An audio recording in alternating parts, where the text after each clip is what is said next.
You're back for more of Avenue 5 here on BuzzChomp, and I'm reacting to episode 7. Whoa. I'm Dan Salem, and this episode, we're now dealing with a conspiracy. I'm Mandi. I'm Dan. Subscribe to BuzzChomp. Woo! It finally happened. We have a conspiracy. And I say this because everything keeps getting flipped over, words thrown in mouth, kicked in butt on Avenue 5. We were told that this would be a difficult journey to survive, that 3 years wasn't necessarily feasible for the passengers. At least that was the implication. Now we're told they have more than enough food, they just don't have spices for the food. How convenient. We were told that 500 people wouldn't be able to survive the journey.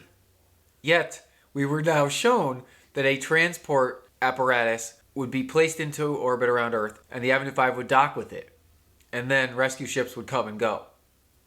If your Avenue 5's docking, then they can send as many rescue ships as they need to get everybody off, and there are no sacrifices necessary. Conspiracy, people. I'm not convinced. Someone didn't sabotage Judd's ship from the very beginning to cause the gravity issue that sent them off course in the first place.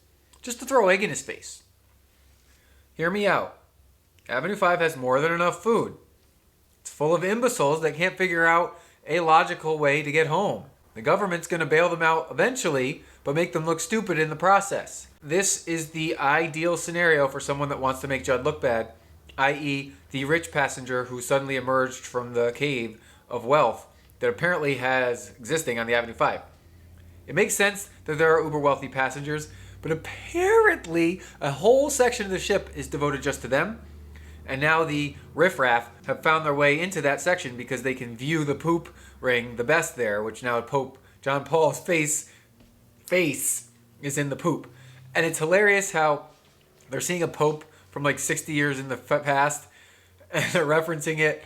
It's just silly and stupid. There's a conspiracy here though, because this person, this rich man who emerges, is Judd's sworn enemy. Why would you go on this journey of the Avenue 5 if you're the owner's sworn enemy? Because you want to see the mess you caused him in person. You want to rub it in his face literally with a ring of poop that ha ha ha, everything you ever wanted sucks. So the government's going to send a docking station for the Avenue 5 and then rescue ships to pull the people off of. It's unclear why the number of people matter. I don't really think it does. It absolutely does not. And I said this last episode, 2 episodes ago, we could just jettison anything out the ship to balance out the weight. And finally, one of the engineers comes to and realizes this fact also. I'm just putting it out there, but the actual engineers on the Avenue 5 are also dumb. Because if you had any sense of aerospace training, you would understand that you could jettison weight and then the ship would be able to propel itself quicker. Yes, equal and opposite forces.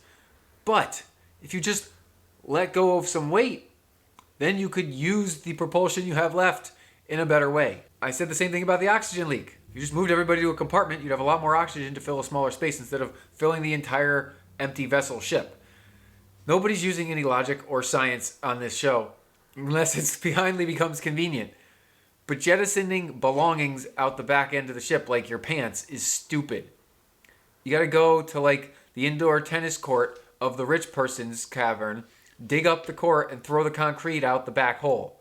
But to create an equal and opposite reaction, you actually need to jettison it out the back with some force. You can't just drop it. If you just drop it, it's not gonna fall. It's going to maybe orbit if it's weight enough, but it's probably not. It's just kind of sit there. You could push it out so then maybe it would move. You need to like create a collective mass garbage object and then somehow eject it out the back with enough force to overcompensate in the forward direction to create the 3 years down to 6 months timeline that they are now propagating once again.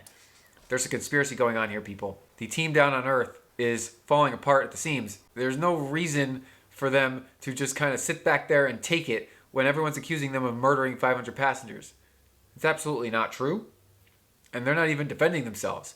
Conspiracy. Rather than defending herself, the lead hopped in the rescue ship, tossed the spices out, so now they don't have any seasoned food, and is going to go up to the Avenue 5 on her own. I have no idea why. I guess she's trying to escape the hailstorm of shit down on Earth. But honestly, she could have just stood up there and said, this is not correct. No one's dying. Everyone's being saved. If they're going to dock, potentially dock, we'll get to that in a second, then anybody could be rescued at any time.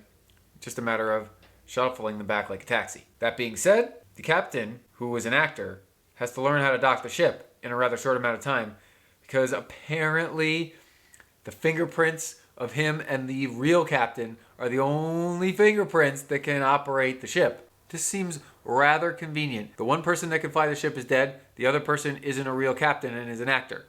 There's no fail-safe backup to allow someone else to pilot. Ground control can't take over. The autopilot can't auto-dock the damn thing. That isn't in the autopilot procedures. The logic behind the show is frustrating. It's hilarious, though, because now he has to learn how to dock a ship. So, of course, he's not going to be able to learn to dock the ship. So then I don't even know if they can use the docking method that the government's going to pay for. I don't think that jettisoning crap out the back end of the ship is going to get them there in 6 months. It's hilarious, hilarious, hilarious. Because this 3-year timeline, married couple left their child in a coma to go on a cruise, but now they're stuck in the air for 3 years and the child's down on Earth in a coma. Captain gets divorced. Judd gets served a lawsuit. There's one lawyer, at least that we know of, on the Avenue 5, and he's just serving paperwork left and right. It's a working vacation. This mess keeps unraveling at a higher velocity. And we only got 2 episodes left. I'm telling you, I smell a conspiracy, and we're about to figure out who's behind all this. There is nefarious activities at work here. This is not just, run-of-the-mill error. No, I mean, Judd's an idiot, but people hate him.